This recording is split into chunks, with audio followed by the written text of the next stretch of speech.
पहले गाई एगो गाना हो कि जनती जे हो अरे जइबे सत भतरी त दिलावा ना तोरा से लगावती एगो नाही दूगो नाही हो खाबे छी हतरी ये स्टेटस लड़का लड़की धोखा दे सर रोए है सुना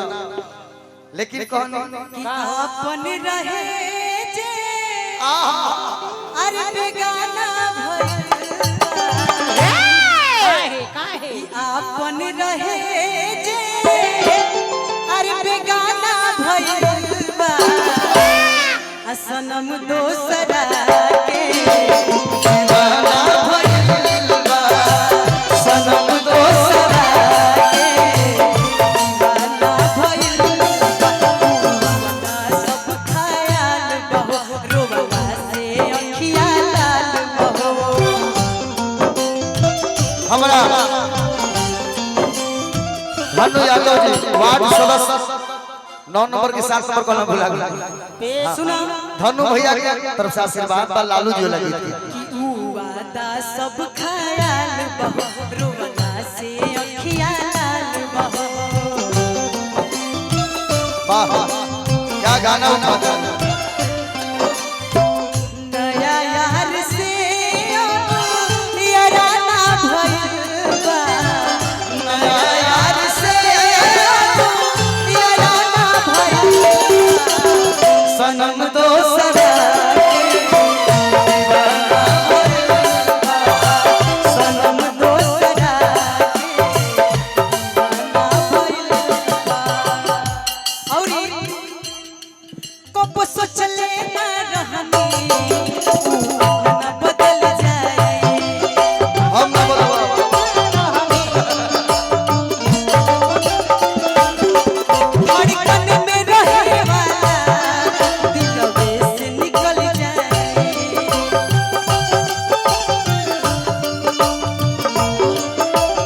कब सोचले ना रहनी ना बदल जाए धड़कन में रहे वाला दिलवे से निकल जाए अरे जुदाई तो खाली अरे बहाना भइल बा। वाह वाह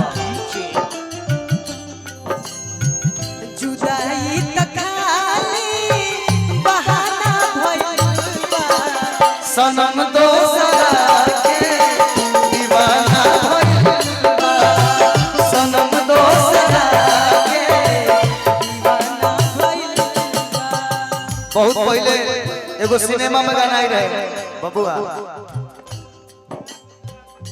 तो पल चिझावा तो पल चिझावा उघार काहे होला प्यार में लोगवा बीमार काहे होला अरे होला प्यार में लोगवा बीमार काहे होला मिले खातिर दिल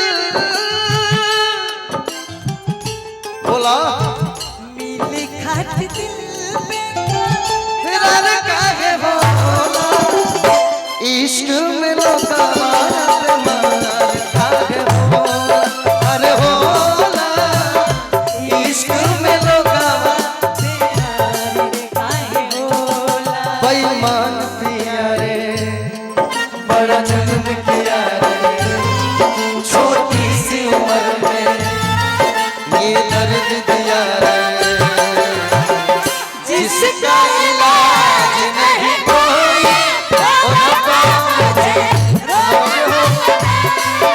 जिसका इलाज नहीं कोई रोकवा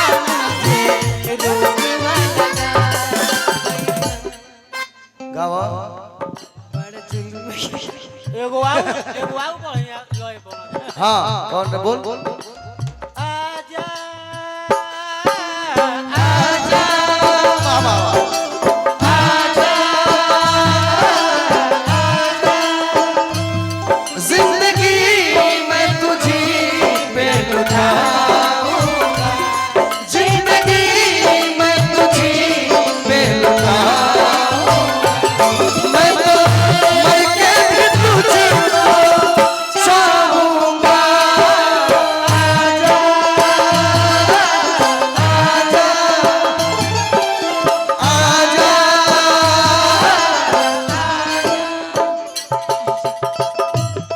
मान जी मिश्रा भैया की तरफ से बहुत बहुत पुरस्कार लेखनी के कलम के जादूगर हैं यहाँ के गीत के माध्यम से हम जस कलाकार के जिया भैया के लिखल एगो गाना आइल बा हाँ कि बांधे जब पगड़िया बुलेट गड़िया देखी चेहरा हमर खिलेला अरे पतरे बलमुआ के पतरे कमरिया अरे पतरे कमर से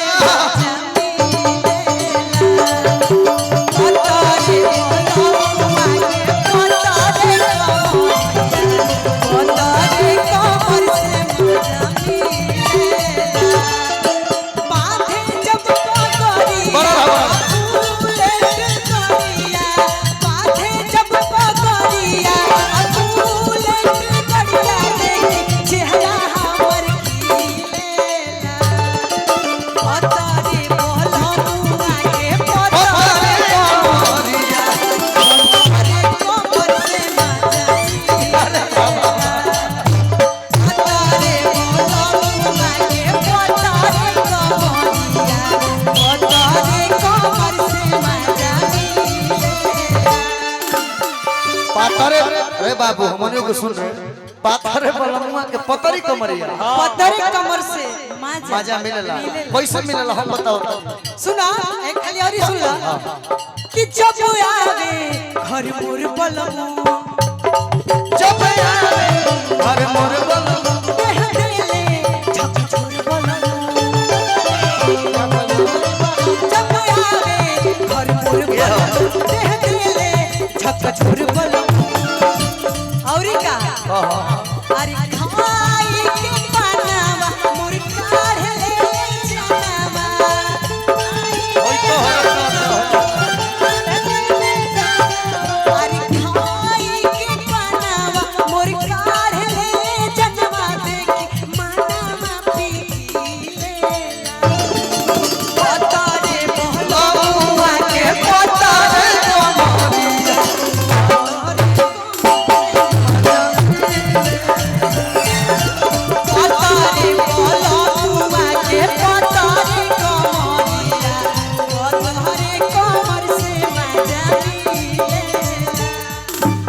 पतरे कमरिया से कैसे मजा मिलेला रे ये गीत आदरणीय हमनी के मंजी भैया के लिखल रहा आखिर मजवा मिलेला कैसे चलत रहे तो बाबू चलत रहे तोहार बियाह हो गइल तोहरा के बेसी के बुझी आजकल बियाह से ज्यादा बियाह वाली बुझत रहे हां जी इनकर उ तो हमरा सब्र हो गेल बा कि हमरे भी बा हां इनकर तो बियाह भइल तार सीधे सीधे गाँव ना हो ए बाबू अब तब ही में हमारे को छोट भाई बिल्कू बा ऐसा गाना कोई तू गावे लगेला पातर पातर पियावा के पतरे कमरिया मजा आएला पातर पातर पियावा के पतरे कमरिया तो उ गावे कि जब धरे कमरिया अरे मजा आवेला ए रुक रे रुको ये हमनी के आदरणीय आराम से बलिया के पेटीएम को अच्छा जाने दीजिए स्वागत अभिनंदन मृत्युंजय भैया की तरफ से बहुत सारा पुरस्कार स्वागत अभिनंदन आप हमारे रंग के हैं लेकिन देखो मुंह पर पानी रहता है कन्हैया जी तो गावे कि जब धारे तोरिया मजा आवेला ना मजा कैसे कमर में बा कैसे कि पता पता पिया के पतरे कमरिया मजा आवेला पता पता पिया के पतरे कमरिया मजा आवेला पापर पतर पिया पतरे कमरिया मजा आवेला जब हिले कमरिया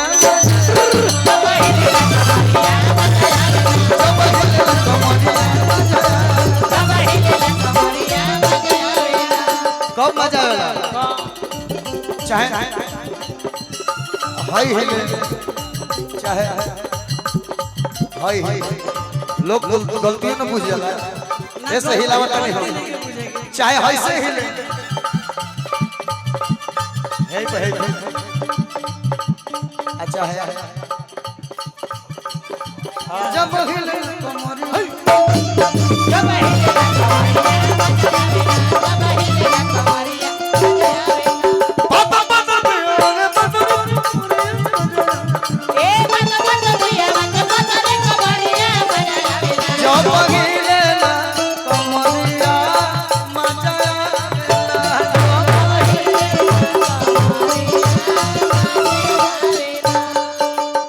बुलेट वाला हरियर बा हमारा बुलेट पर कहियो बैठ तने मारो तो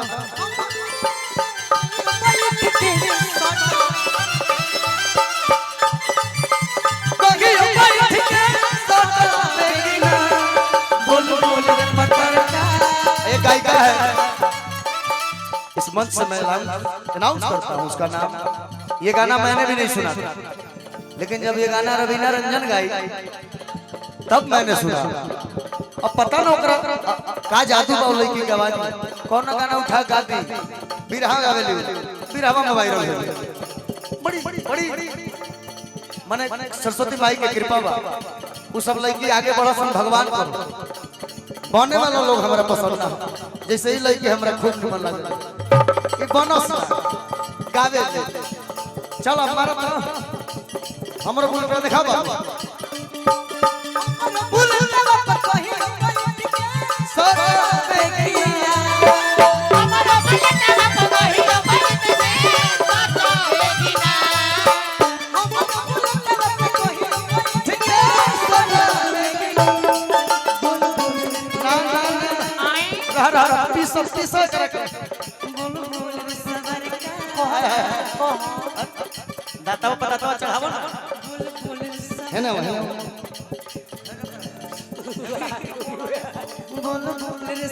देखा मैं फिर मुंह खोले बड़ो ऐसा ऐसा कर देखो कैसे भाव निकलेगा हमारा से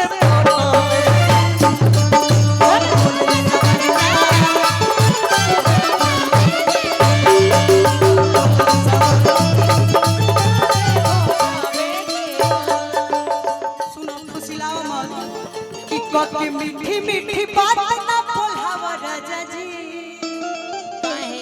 कबे से मंच वहीं पर 9 बजे ले नौटंकी देखत हई हां जहां जला तहां माने ये कुल होई का होता ई जब हम मानी तब कुछ होता तो सुनो ई जमनिया भइल ता गावे लगा कि के मीठी मीठी बात ना बोलावा राजा जी अरे राजा जी भाई मीठा बोलो तबे नु ना तरात के लगू हमरा तू रात भर मंच पर नौटंकी करो घरे खाली हम बैठ के रोटी बनाई तो का करब के मीठी मीठी बात ना बोलावा राजा जी कि अपन बेलना तू अपने अपन बेलना तू अपने हिलावा राजा जी अब आओ में कि के मीठी मीठी बात ना बोलावा राजा जी मीठे बात ना बोलावा राजा जी के मीठी मीठी बात ना बोलावा राजा जी मीठे बात ना बोलावा राजा जी कि के मीठी मीठी इतना लोग जितना लोग बैठल भाई जाए बेलना के मरम सब बात अपना अपना मेहरारू के लोग फुसला के जे आई होई आ मैं मेहरारू काल कहियस कि के मीठी मीठी बात ना बोलावा राजा जी मीठे बात ना बोलावा राजा जी के मीठी मीठी बात ना बोलावा राजा जी अपन बेलना तू अपने अपन बेलना तू अपने राजा जी अपन बेलना तू अपने राजा जी अपन बेलना तू अपने ए लइकिया पहले बात कहे अम्मा के चौकी में हुइया के बेलाना से रोटी बेलावा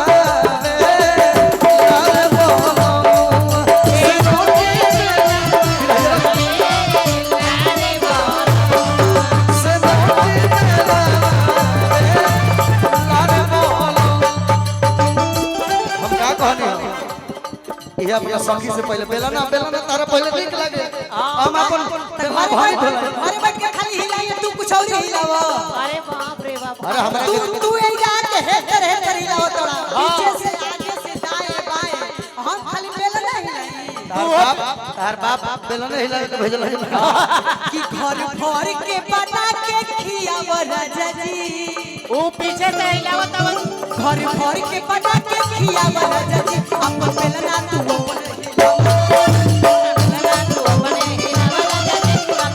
सुन हमरे बतिया हम कहनी हम आ मामा के चौकी महुइया के बेलना से रोटी बेलवावे ला बोले ओकरा आगवा सुनु हका बा बेलना हाथ में धरा रे लार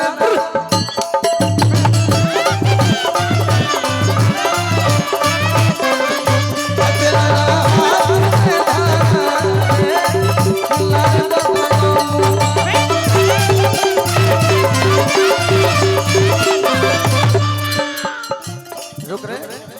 नन्हरे उम्र में सैया कोई के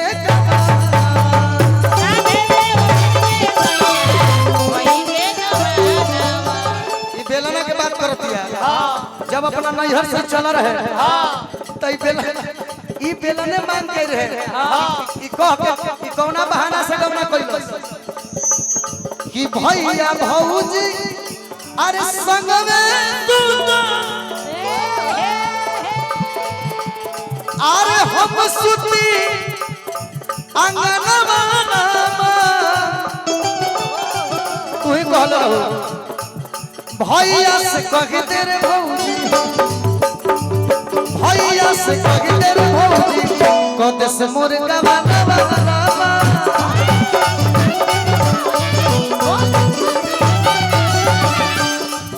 आउ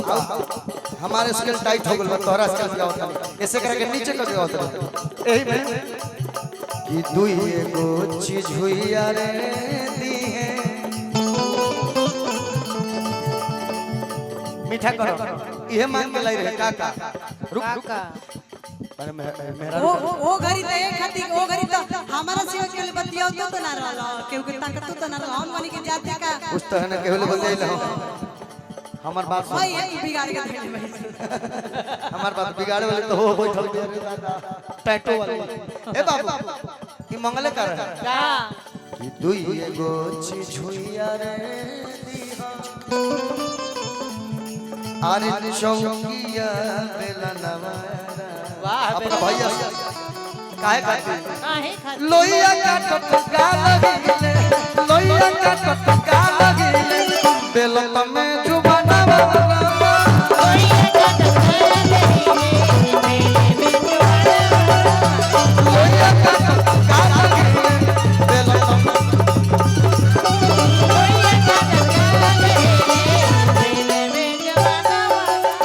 आज बेलना सिंह के नफरत हो तो हम तब हमर गांव ने नहीं कर करवावत एने ओने खाली मरवावत तड़ो गांव ना करवा लेबो तब तो जाके बेलवई बरोड़ गंदा बात बोल रही है बाजावानी अब जिया ने मरवावत मतलब मुंह पिटवावे आयो जाला कुछ कहलसिया ई तोहरा के गलत बुझल ज्यादा बात कही माने एने ओने मुंह मारवन कर करत रही के का कहल जाई कहल जाई ठीक तुम मुंह के मुंह कहलू हो तब हम साथ काट के बोली मेरा कहले कि इन्होंने मुंह मरवावत हो तो गलत है तू बाजावानी अब जिया ने राजा जी 1947 में घुसल रहे भूत बाजावानी अब जिया ने राजा जी गवनमा कोहेले जाई गवनमा कोहेले जाई देहिया समित सवार गवनमा कोहेले जाई देहिया सुनो गवनमा गवनमा कहिया ले पहिले गवना करब तब न रोटी मिलबै सुन रे लबरी आ झबरी आ झगड़ा है बोलो चढ़बा के सुन पहले बतिया झगड़े केलो में तो पता चले हमार बतिया सुनो गावना ले जाके कहत लो हां मुखिया बियाह करा देलो सब प्रधानवा हां जी ऐसे ओकरा से कहत का हो नहीं खे पसंद हमारा हाय घर वाली सुन मुखिया जी आई के बता दे हमारे आई घर वाले तोरे मुखिया साफ कहता नहीं तू लोग के सामने हमें हरी के छोके राखब साली सुन मुखिया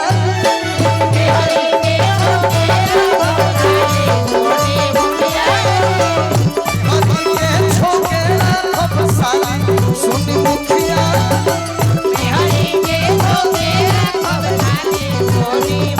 इनकर हाल हो बा टीपू कि अब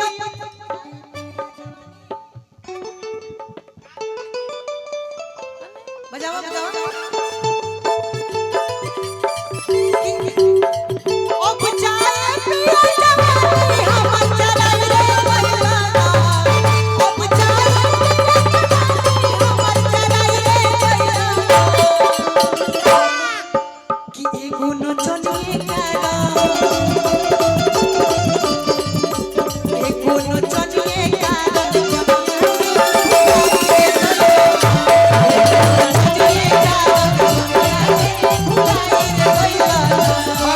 पागल हो हमारा ये लागल हर छोटा मोर हो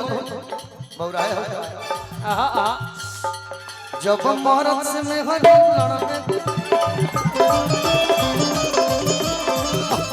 दिन भर झगड़ा करती है जब मरद से में हर लड़ने अरे रुक रे तो तू लोग कहलो तब हमार में जब हरी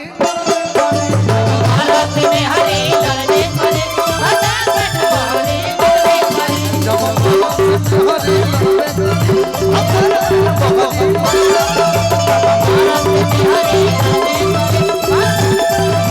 एई बा हमरा ने मेरा रुकही आज लेना छोड़ल हमरा लहका के छोड़ माइरे हम ना जाए जब भतार 12 बाजा मार सकेला त हम दुख रोन न जी कि आज लेना छोड़ल हमरा लहका के छोड़ माइरे हम ना जाए जाए के परी कि आज लेना छोड़ल हमरा लहंगा के छोड़ अरे भैया तो है काहे आग लगल बा तू बताओ तोड़ा का भइल मर्द मैं मीटर में डाउन कर देता हूं सही बात है बढ़ा दो भैया सुना नचनिए कारण तनी आवाज उठा दी भैया कैमरा वाला सब